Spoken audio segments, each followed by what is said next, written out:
Hello, everyone, and welcome back to the next episode of the Perfectly Imperfect Spiritual Podcast. I'm your host, Marta, and this podcast is a space for honest conversations about spirituality, healing, and what it truly means to be human on a path of growth. Let's call it this way. Because the truth is, the spiritual journey isn't always polished or easy. It's full of learning, unlearning, awakening, and sometimes even breaking open in ways we never expected. And yet, in those imperfect moments, we often find our deepest wisdom. And this podcast exists to explore those moments with people who are walking their own unique paths of service, healing, and discovery. And today's conversation is one I'm really looking forward to. Joining me today is Mechelle Wingle. Hello, Mechelle. Welcome to the Hi, podcast. I'm excited to So be here. nice. Yeah, so nice to have you here. I'm so excited. I'm going to introduce you properly, and then, well, those who are familiar with how we have those conversations will know that it is perfectly imperfect and will go with the flow. And those who are new, I've just introduced you to the format of the podcast. So, yes, Mechelle Wingle, the founding executive of the Wholeness Network, an online library of wellness practices and tools shared by guides and teachers from around the world. The vision behind the Wholeness Network is beautiful and powerful, creating a space where people can access diverse healing practices, wisdom traditions, and tools that support the journey towards greater balance, awareness, and wholeness. But beyond the platform, she has created, I feel, a path of healing, her own, in a deeply personal, transformative way. And she's known as a gifted intuitive healer and mentor, and someone who is continuously learning, evolving, and expanding her gifts. And one of the qualities that stands out most in her work is her capacity for love and acceptance. Mechelle approaches people from all backgrounds with openness and compassion, holding the belief that there is always common ground that can connect us even in a world that often feels divided. Her deeper hope is to help humanity bridge the gaps that separate us culturally, spiritually, emotionally, and to remind us of the shared humanity that exists beneath all of those differences. And that is a conversation that feels especially meaningful right now. Mechelle, again, welcome to the podcast. I'm so grateful to have you here. Thank you so much. It's been great. And I really appreciated you coming on our podcast. So this is exciting that we get to have this exchange. In fact, your episode releases today as we're recording. So Ah, everybody go yes. listen to that. Yeah, it was great. It was great. Thank you. Yes, I really enjoyed having conversation with you on your podcast, and then I really wanted to continue and then to hear more of your story, Yeah. because well, I'll generalize, but I think it's true, or you might disagree, but every healer, I think, or intuitive seems to have a moment or a series of moments Mm. that opens the door to this path, or maybe opens, they're showing me now, spirit's showing me, opens their heart space. So, what were some of the experiences in your life that first awakened your intuitive gifts or perhaps guided you toward this work? Yeah. Well, like you, I mean, there were things that happened when I was young, but I didn't register them that way. I mean, my grandma, who is very close to me even still, passed away when I was 5. And I remember seeing a flash of her. And what was even more special is talking to, telling my mom at 5, I think I saw her and her believing me. But Oh, it was kind of just this special experience. And, and, and I grew up in a, very conservative religious family and organization. And interestingly enough, we kind of turn over all that kind of stuff to the men. So it was just never something I really accepted about myself until probably about the mid 2010s, and my husband started having what's known around here as a faith crisis. Things just started to hmm fall apart for him, hmm and it was devastating for me because I was perfectly fine fitting in with all the people around me, doing things that I'd Mhm. done all my life. And my mom died in that time. But when things got hard, I began to those resources stopped helping as much as I Mhm. wanted them to, and I literally became desperate.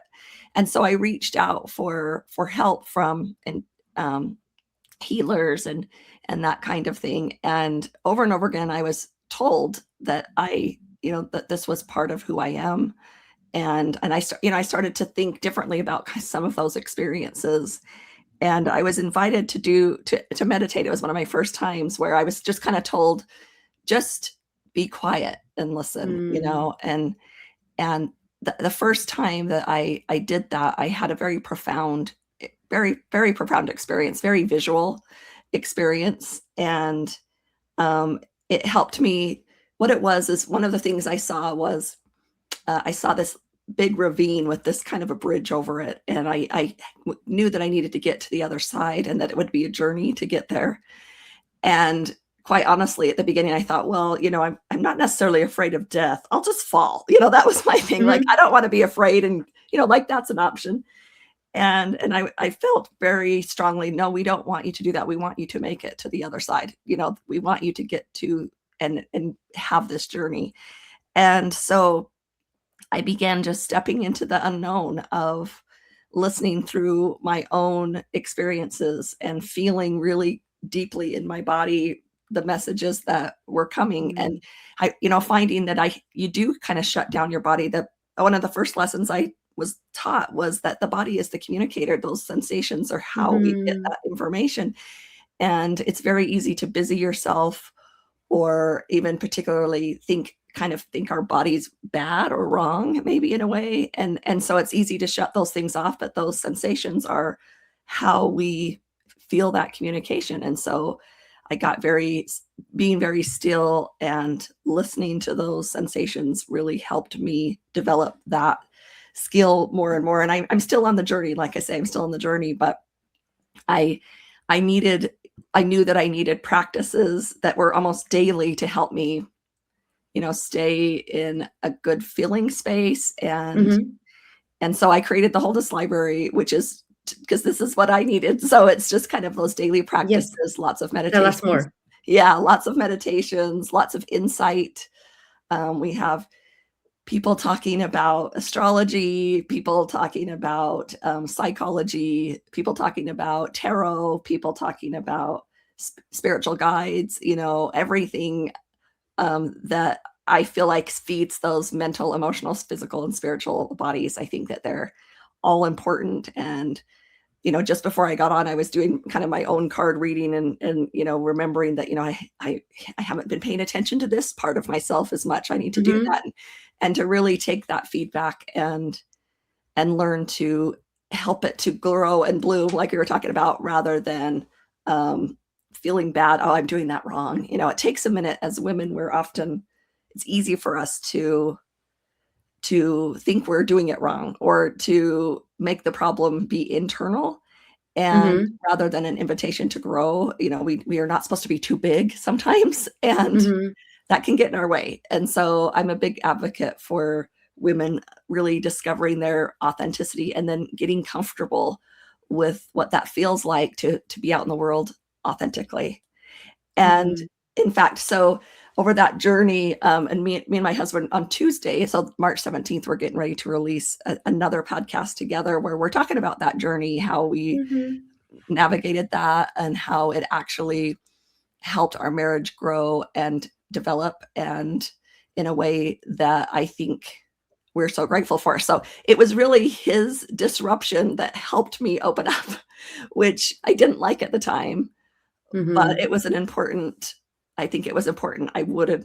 I know myself. I would have just stayed in my little comfort zone for an ever and ever and ever. So I appreciate him helping me out that way, and it's kind of interesting how we've helped each other in that along the way. And we're just hoping we share, not because we say, hey, we've done this, so look at us. It's more like we're actually trying to share the difficult parts and what Mhm. that really felt like and letting that really be seen.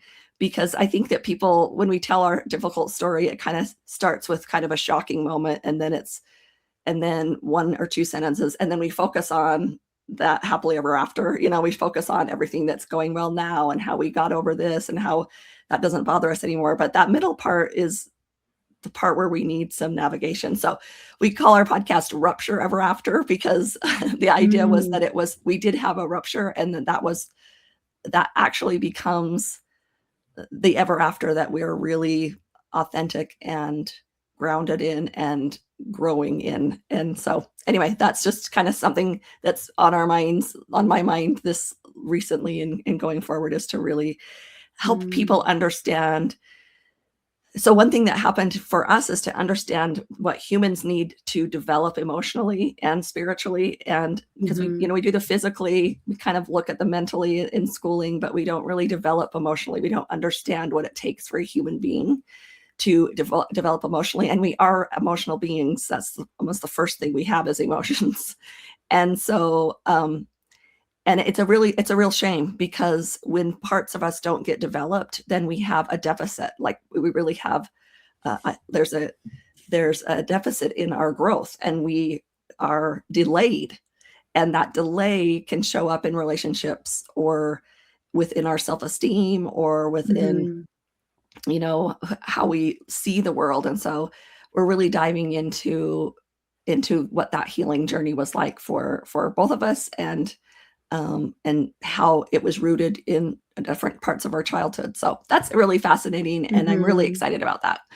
But and I get to share a little bit of insights that I have learned and am able to to tap into. Like it's a real big moment when you feel that confidence of, I can tap in and I can get an answer. And that isn't just developing, that's allowing, that's stepping into it, instead of just letting it come to me. I have to, there's those moments where you have to kind of move toward it and allow it. And all those feelings of insecurity have to land and process. And then you can move from there through a little bit more confidence, maybe. Yeah. I love it.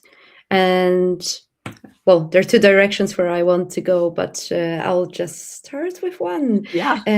Well, I can't wait to listen to this part of your story, about your relationship in marriage. And it's so important that you're saying, because I feel like when we're children, they feed us that story, especially because of the movies, that there'll be this prince on a white horse, Yes. who'll save us. We have to be passive, and then we'll live happily ever after. Right. But in order for a relationship, like, to work, you have to work on the relationship. And I truly believe, especially when you're awakened, you work independently, but then Yes. you come together as a couple, and then you have choices whether Yes. you're going to grow, because you keep evolving, and and then you keep supporting each other. So I'm just really curious, but it's so important that you are mentioning, because I truly believe frequently those hardships or challenges, they can either break a relationship, Yeah. or they can become that bedrock, Yeah. solidifying. So it's so important Yep. to mention. I'm curious about what you've learned throughout this journey about you, about being a woman, about, if we can talk about you today. Yeah. I mean, so my husband is very more quiet and gentle, and more, more behind the scenes. And I'm definitely still an introvert, but I'm more of a talker. I think out loud. And so it was interesting that to really understand about myself that maybe some of those, what out in the world might think of as masculine qualities, are okay to live within me. I was always trying to kind of hold myself back a little bit, or wanting to kind of push him forward, or those kind of things. But to understand that I am my own person, and what that means. And some of that is my alone time. For instance, I had 4 children, I raised them, and I was at home with them. And it was kind of devastating when it was time for them, or when they went off to school. Like when my last one went off to school, I kind of had this little identity crisis because I had wrapped so much of my own identity around them. And I had to really get clear about, what I was like. And it was so easy to just say, oh, you go get a job and you go do this, you go to the club, you go to the gym. And those weren't working for me because I was this more of an introvert. I enjoyed being at home, cleaning my house and cooking dinner because that was more comfortable for me. So I had to play a little bit with who I really, really was and what I liked. And, sometimes it's amazing how when I talk to clients, a lot of women especially, they're feeling low. And so we talk about what they want to feel. And then we talk about what things bring them those feelings. So it's like, what do you like? And I'm always shocked at how difficult of a question that is for us women to really own what we like without needing permission or having someone else agree. Sometimes I'll like something and someone else will not like it. And there's like this moment of stress because we're not in agreement. And I think those are more programming than they are our authentic selves. And so, and again, it's not about, kind of, beating ourselves up inside. It's more of just noticing and saying, okay, what is that about? Like, what is that? And again, with the sensations, because there'll be a little drop in my stomach, like slight, and before you might have just felt it. I might have just felt it and then did something quickly to change it, versus stopping and saying, okay, there was a feeling there. What was that twinge? What was going on there? And getting curious about what that was. And as I get curious, I discover more of who I am, and things that I like and things that I don't like, and things that upset me or things that hurt me, and then things that scare me, and then I begin to understand those things. And then I can start to move. Like, I love what you say. Then I start to have some ability to choose more because I have more of me there. I can choose, to work on maybe the things that are fearful, or strengthen the things that I think need strengthening, or rest. It depends. I have more of the ability to choose what's going to be most helpful, one step at a time on that journey. Yeah. I love it. Yeah. Again, I'm seeing two different directions. I'm like, one thing, I keep seeing the word wholeness. And of course, we've got your network, the Wholeness Network. But I'm curious about what advice would you give to women who want to discover who they are? They want to really find out their identity, how they can feel whole, like, on their own, without anything external. And that's the goal. I mean, you don't, even in our relationship podcast, our goal isn't necessarily couples. It's really about developing each individual, and the relationship's a third entity, right? But we each need our own self. So for me, I love the concept of wholeness because it encompasses everything, So I, when I first was meditating, of course, I'm in kind of a distress place. I'm seeking, I'm needing, I'm hurting and wanting support. So I'm coming kind of from that place. And I closed my eyes once and I was all of a sudden brought up. I could just imagine myself up, hovering above the earth. And I was kind of directed, okay, move in a direction, and it was like really interesting how the directions in that space became completely different. There were like 360-degree every direction possibilities, where in this space with gravity, I have forward, backward, sometimes maybe up, but not very much. And as I stepped into a place, I was taught, or I felt this idea that, if I move here, wherever I move, I have gained new knowledge. I have picked up new information. And regardless of whether, it's just to let go of the labels of right or wrong places to go, that in whatever direction I moved, I was learning something, I was gaining something, and I was opening up my world. I was experiencing a bigger, broad space, and that I could come back to center and go somewhere else, but to not be afraid of moving. And so to me, that's wholeness. It's like, rather than thinking I've got to get rid of this, or I got to get rid of this. Bring it into, like, accept it, allow it. It's part of your journey. And I think we, on some level, at some place, it was important, or it's helpful, or protective, maybe even, but it's still part of who we are. And so I'm trained in a modality, or in a therapy called IFS, internal family systems. And in that, we care about all the parts of us. We never need them to go away. We embrace them and care them, that sad part, or that hurtful part, or whatever. And then it's amazing how, when we care for them and nurture them, they actually soften, rather than trying to get rid of them or try to control them. It's when we actually love them and build a relationship within ourselves, with these parts.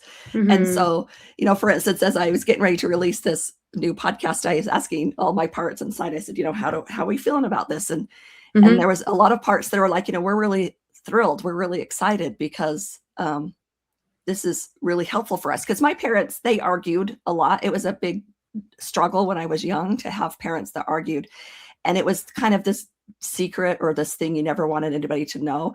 So all of a sudden now, here I'm 50 years old, and I'm like telling the world about my personal arguments. And it's like, it's interesting, because like these scared parts inside me can see how that growth has come between, it's not complaining about my problems or just telling about it, but it's like, oh wow, this is really the whole part of who I am. We had these issues. And I asked them, they were excited. A lot of my scared parts were excited that they saw the symbolism and the growth of this place for me. And then I knew that there were parts that were nervous about different things. And so I said, what about those? And they said, well, yeah, those parts are scared, but we're going to take care of them. We're working as a team. And so, like in IFS, we think of ourselves as like the executive, and all our parts, that are protectors. They're all trying to protect us because we've been hurt before. They're there to give us advice. They're there to give us a perception, and we can take it. And then sometimes we can say, that feedback's important, but I think we're okay. It's not like we have to do everything they tell us, but there is some information there, that we can just say, that we can just be grateful for. And that, to me, all of who we are is our wholeness, and to stop trying to erase, and to grow, just encompass more space, grow more, and instead of getting rid of. I think there's just a different feeling of accepting someone's wholeness. It's just who they are and where they've come from and their journey. And it's really, when you peek into people's wholeness, they're really actually really beautiful. It's really, really amazing to even feel their scared parts, or to be with their angry parts, or to be with their worried parts. There's actually a beauty when we begin to allow them all to be there, and ask them questions, or allow their voice to be heard. It's really empowering. So I've always loved the word wholeness. In fact, we always ask all our guests about their idea of wholeness, because it has so many definitions, and we love it. We love it. Yeah, I love it. And I have a sense of the word freedom. Well, I feel like freedom and liberation that can come when you just allow yourself to be, and to integrate, or maybe sometimes not integrate, various parts of yourself. But something that has popped into my mind with so many other things, it's been my personal journey that I didn't have to. I chose to befriend various coping mechanisms that I developed because of the trauma that I experienced. And I used to be like so annoyed, like that all of a sudden my memory got erased. I'm trying to talk about something, but then I started telling myself, okay, it is there for a reason. It is great that my body is always working in my favor. And then I softened. Various parts of myself softened. So you described it so beautifully, and that's what their spirit's been showing me as you're describing. And I'm being drawn to this flower on your wall, because like when we allow ourselves to soften, then we're allowing ourselves to get all of those parts out in a way, whether they're good or bad. Like Right, nothing right. is just like, but just I think there's a liberation when we integrate every part or not, Mm-hmm. and then just be authentic. Mm-hmm. And when we don't really, well, I want to say care, when we are not concerned anymore whether someone is going to accept us or not for who we are, and living from that space. Mm-hmm. Oh, I'm just feeling like so much expansion in my lungs. It's like Yeah. it's difficult even to use the words. So like it's everything. Yeah, I you're yeah. saying it so well. Yes. Yes. Mm, Yes. thank you. And it's the experience of it that means more than even the words. And I think as Mm-hmm. you describe it, we can we can experience that. And it's inviting and it's empowering.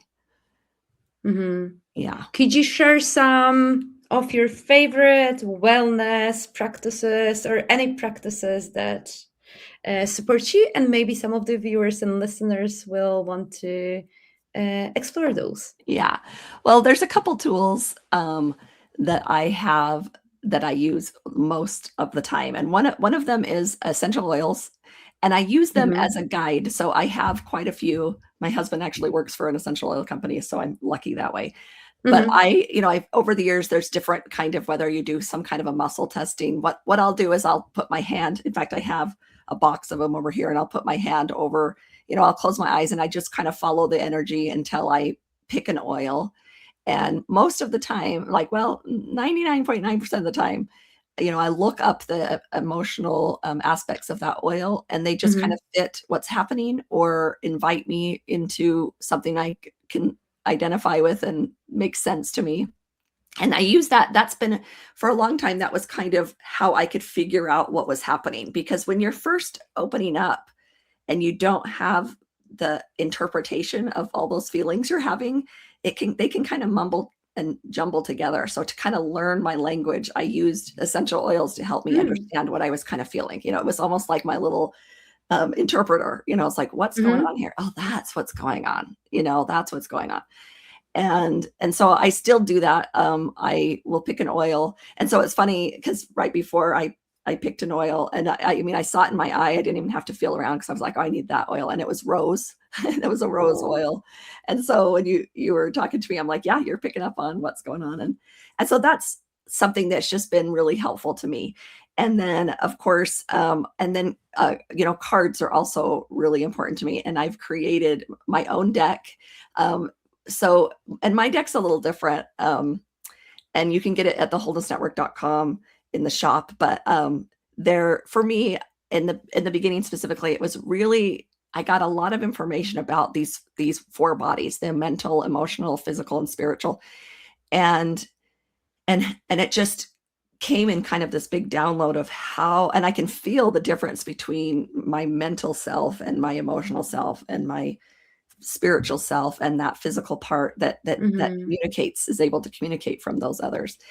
And so I created a card deck where there's different cards for each of those, and it just has a little practice, and it has like a essential Mm-hmm. oil and a crystal and a color that Do you is have it there. here by chance? I keep asking. My gut is like, can she pull a card? Could you put her on a spot? I know. I don't. Let's see. I don't have one right You here. I might can not, get one but if you need me to. But yeah, I don't have one close. But because I keep them where I'm in my little studio, so oh, I don't should put worry. them If by. it's far away, don't. If it's close, then I can wait. If it's far Yeah, away, we can save it for another time, I think. yeah. I think it's. I'll leave you hanging a little too long. But I should have brought Oh it. no, don't worry. But yeah, they're not necessarily beautiful. They're mostly just kind of an invitation. It's just like here's a little practice, and it was again it was what I needed to say. Okay, I wake up in the morning during those difficult times. It was like you're Mm-hmm. just reaching for something to so that you can take that breath and say everything. I think everything's going to be okay. And so I do that. And then in the library,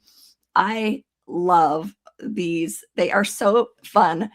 They're visual meditations, I call them, and they're Mm-hmm. literally just they're based on certain things. In fact, I just did a few new ones for because I have a little grandbaby, and so I did some for what we call our children's corner, and they're just visuals and music, and all you do is just sit and watch it. Because I had so many people say, I can't meditate, I don't know how to meditate. And I thought, the point of meditating for at the beginning especially, is just to calm down, to be able to take that deeper breath, be able to feel safe inside your body, be able to slow down that heartbeat and that breathing. So it's just a matter of watching one of those little videos and allowing your nervous system to take a breath. And so I really like those. They're really simple, but it's fun. There's, things like different seasons. There's, if you're a mountain person, if you're a beach person, if you're a underwater person, you go watch one of those videos, and it just, after 5 minutes of just watching the simple video, you feel better. I mean, it's simple as that. So those are some of my tools that I rely on consistently. And then, there's always the others that pop up and I say, oh, that sounds fun today. And it should be fun. Yes. Yeah. Very, very fun. Yeah. It should be exciting and inviting. And if it's not, if you wake up in a day and you're like, I'm just not in for it, ask yourself, what's that about? What else? What do I need? And those answers will start to come. Yeah. So important to mention, because being on a spiritual journey doesn't mean that we have to be happy-go-lucky all the time. Right. And I think you've touched on, it's so important to realize that it's okay to feel whatever we're feeling. Yeah. And to not force yourself to change, but to embrace those feelings and then ask ourselves, what do I need now? Yep. Yeah.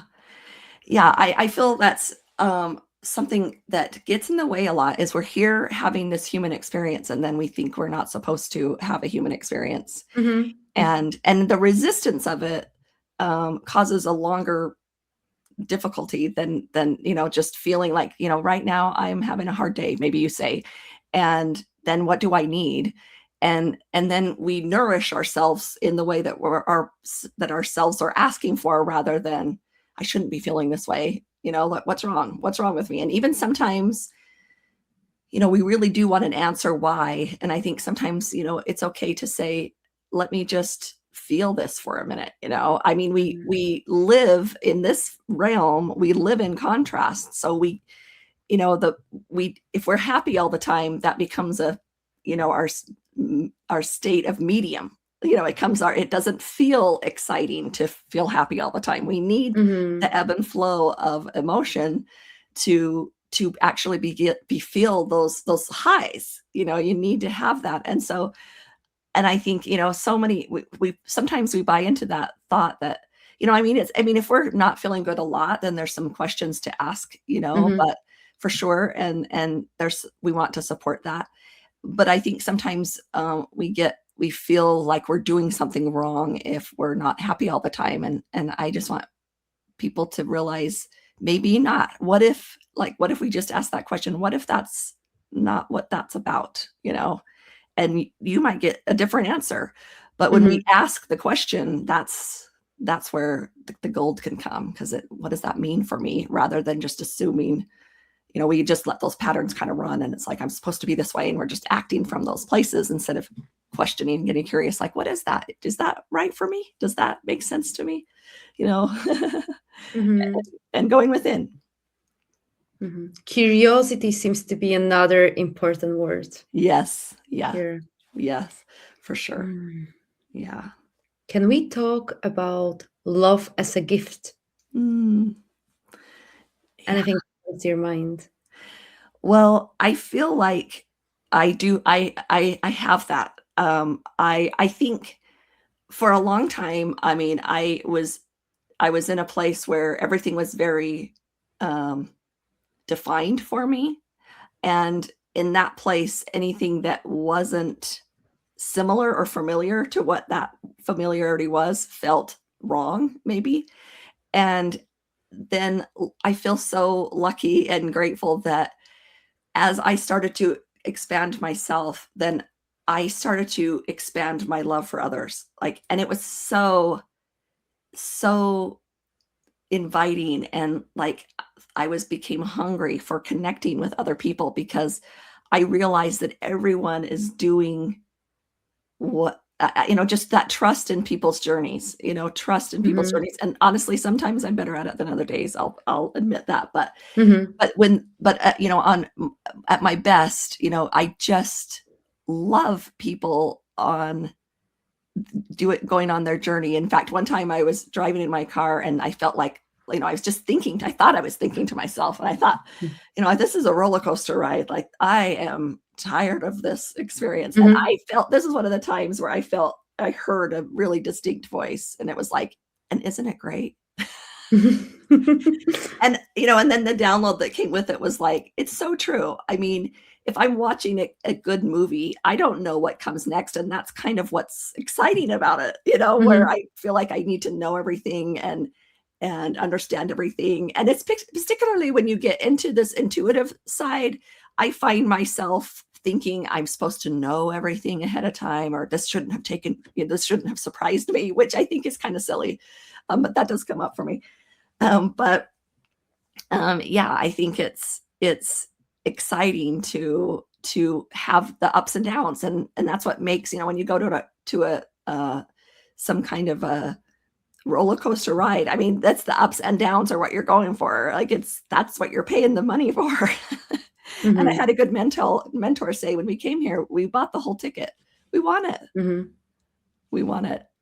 And again, I just want to say too, that along with that love is also compassion, because there are Mm-hmm. times when we're feeling low or we're grieving, and that's right. When we have a loss, whether it's of a person or whether it's of a dream or whatever, it calls for grieving. And if you're in that grief time, then my love goes to you in support of that grief. It's not always in just not letting anything bother you. I think that love is the spectrum of all the emotions, and um, and and I love it, and I love it. All love is shown through tears and all different emotions, and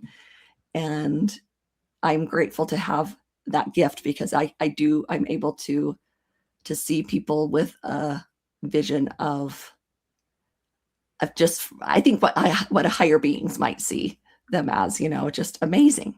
Like, it's just amazing. Look at them Mm-hmm. go. Look where they're going. And maybe they're not there yet, but I'm not worried about that. I always use this scenario of, like, looking at, if you walked into a kindergarten class, you're not really concerned that they're going to get all the kindergarten stuff right, or the preschool Mm-hmm. stuff right. Like, you're like, you'll fine, you'll get it, like, it'll come. And I think we do that with our own lives. We're really, really worried that we're going to get it right, or meet it, meet the challenge. And it's like, the adventure is just the ride. And I don't know, but I think there's probably more than one ride. We're probably here. It's the experience. It's the acquiring of the experience.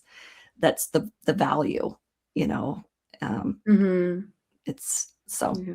anyway. And love is such a beautiful lens that helps us perceive those experiences in Mhm. such a different way. And so important that you've mentioned that love doesn't equal like it's all peace and love, and I'm denying the reality and I'm not going to feel anything. Whereas, like, I know you spoke about love in a, I want to say, deeper way, and then so important that you've mentioned about compassion. And I feel the other word that comes to my mind is being open to our own experiences, what you've described, but then, like, accepting, maybe not always agreeing with other people's Right. life experiences, perhaps choices, because we Right. can't really um, control other people. Right. Right. They're on a But it's different that journey. lens Yeah. that's Yep. helping us. So Mm. there's lots of angelic presence as well that I'm sensing Mm. as well. So I know they're part of those conversations, because that's how I normally perceive angels. They see us through this lens of unconditional love. Yes. Uh, how could you talk about your own healing work? How do you support your clients? How does a session with you look? How people can work with you? If you could Yeah. take us through that. Sure. Yeah, so I'm trained. My first training was in Reiki. So I have Reiki, and that's really was really helpful in understanding energy and helping myself be in the loving kind hand. I can feel my hands start to get warm as I talk about it, but Mm-hmm. those healing hands. And so that's always a base for me, is that my intention is to kind of step into that healing energy and allow a healing to come. I a lot of times I call myself like a healer, but I have coaching, but coaching to me kind of sounds like, I'm giving Mm-hmm. you assignments and wanting you to check off. And I Mm-hmm. really do believe that those things come naturally when we have some healing. I think that, and so we look at different aspects of what's happening. So I used to do mostly in person. Now I'm doing more online. And Mm-hmm. what that looks like is, a lot of times, more often than not, on the first session, a lot of people are telling me things that they've never told anyone before.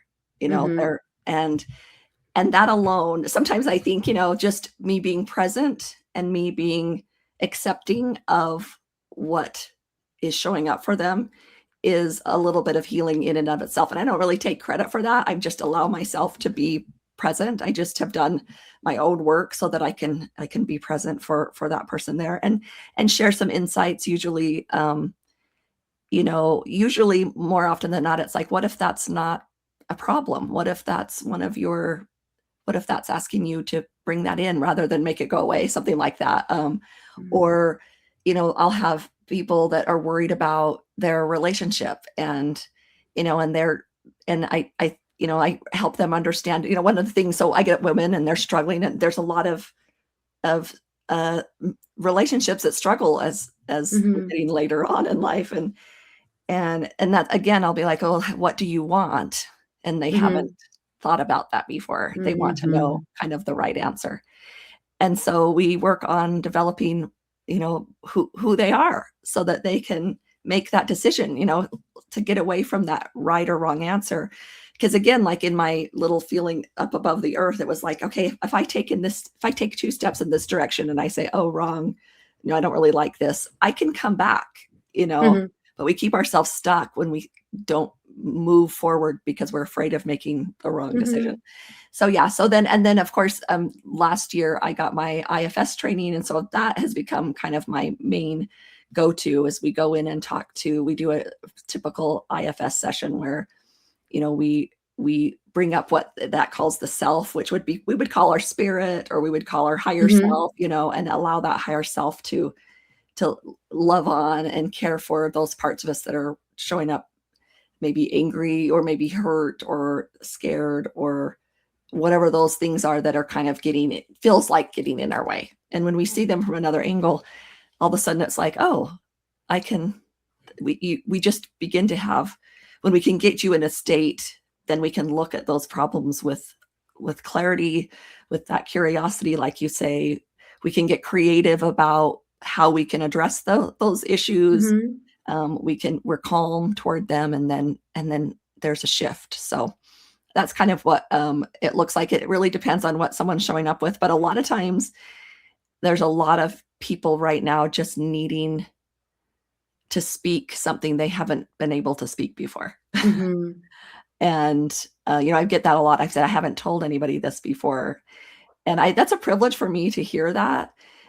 That they feel safe enough to do that. And I also feel like, we need to be better in our society at allowing for people's individuality, or what shows up for them, to be allowed, because we're keeping those secrets. Like I think Brene Brown says, secrets make you sick, and they do. When we're keeping that in, Mm-hmm. it starts to, almost becomes a physical manifestation in our bodies at some point. So we need to express those. Some people, maybe they don't need to say it, but they need to allow it, or and just, keep it, instead of keeping it at bay, really see what it feels like to put it out in the world. And what does it feel like to say that? And maybe you're like, okay, now that I've said it, it's done. And other times it's like, okay, that's really calling to me, whether it's, again, staying in my relationship, or even moving away from a job, or keeping contact with a parent. Sometimes that's an issue that comes up, and it's like, well, let's see what feels right, and make decisions and choices based on all of who we are, rather than what we think other people want us to do. And that's very empowering, because we're then not outsourcing our power, Right. and it brings, I think, gives us our own like agency. Yes. Yeah. Yep. Mm. Yeah. Yeah. And in order to have agency, we have to know ourselves. Like if I hire a real estate agent or a travel agent, I mean, they're not just going to buy their house or their vacation. They want to know what we want. And so if we're going to be our own agent or have agency, we need to know what we want, who we are. And I would think maybe, and have not so much judgment on that, because that's just some facts. And maybe it's facts that we need to improve, maybe. But I think more than improvement, allow that wholeness, just allow for that to be part of our wholeness, is a little bit more healing of a direction to go, I think. And what keeps you centered and connected to your own inner balance, given that you're holding space for others? Well, I first of all, I'm aware when I'm present, and I'm aware when that kind of, if that goes away. So, and I've practiced enough that I can drop into presence, and that feels familiar to me. And that's really helpful. And then, I have, here in my little studio, it's my little sacred place where when I sit down, I can drop into maybe even a different version of me, you could say, where it just is a place that I can hold that space. And then, sometimes, it's not very often, I don't take on the energy of other people very often. But if I do, then I'm in the bathtub with, I take a bath. Baths are really healing and helpful for me to recharge and reset. And so that's another tool. But that I use. Oh yeah, baths with some salt, sometimes with some essential oils, just is my reset place that I really, really love. And I just seem to get out of the bath with some, new insights or some rejuvenation. So that's helpful. Yeah. Thank you. And well, what's popping into my mind? The name of the podcast is Perfectly Imperfect Spiritual Podcast. What does that phrase mean to you, like living a perfectly imperfect life?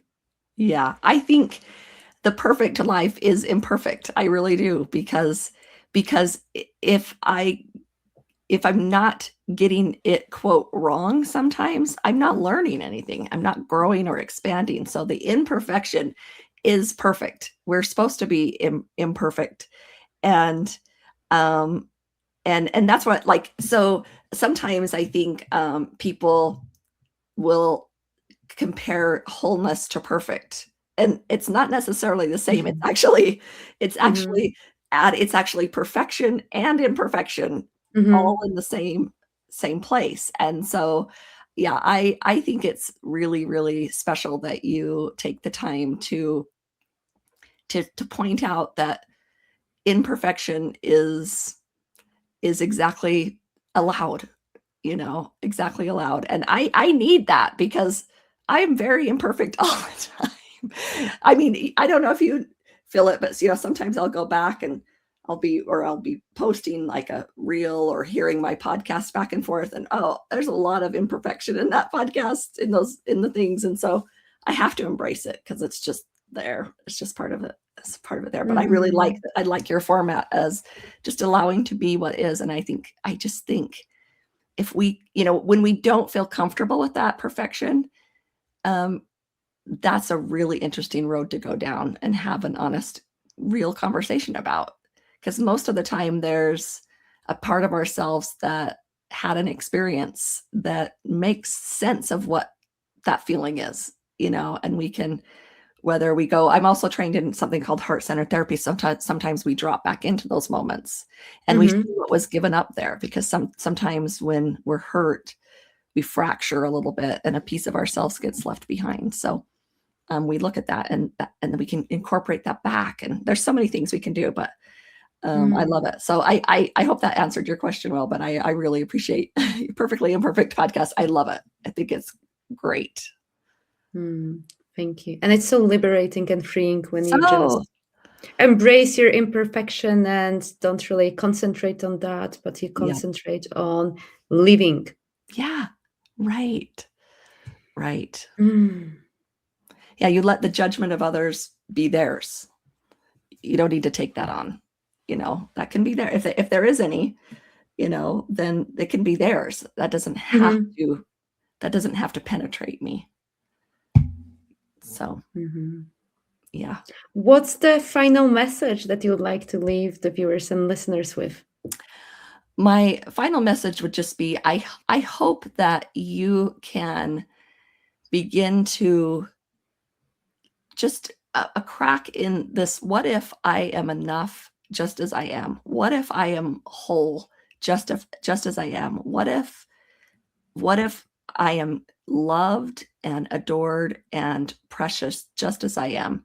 And just see what that feels like to ask those kind of what if questions, and feel what that feels like in your body. And I hope that you can have your own little journey of healing as you do that, and a witness of the greatness of who you are, because I know it to be true.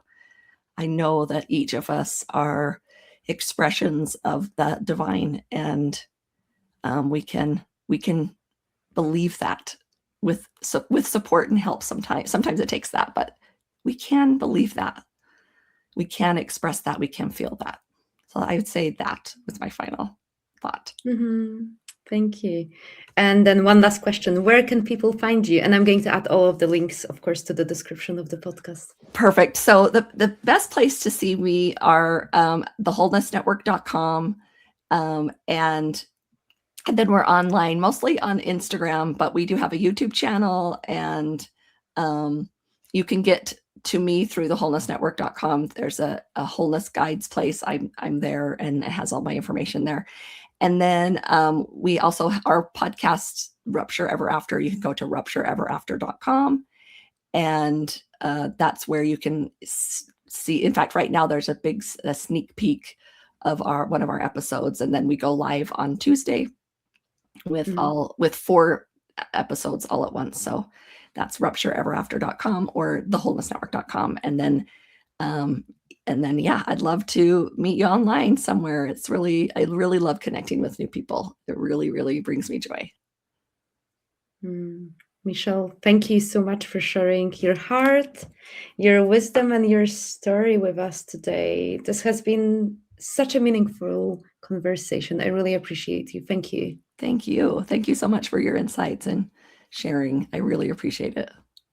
Thank you. And to everyone listening, watching, thank you for joining us for another episode of the Perfectly Imperfect Spiritual Podcast. And if this conversation resonated with you, please share it with someone who might need to hear it. And remember, your spiritual journey doesn't have to look perfect to be powerful. I almost want to say that your whole journey, your human experience doesn't have to look perfect to be powerful. Sometimes the most beautiful growth happens in the moments where we simply show up as we are. Until next time, take care of yourselves and keep honoring your path. Thank you, everyone. Goodbye.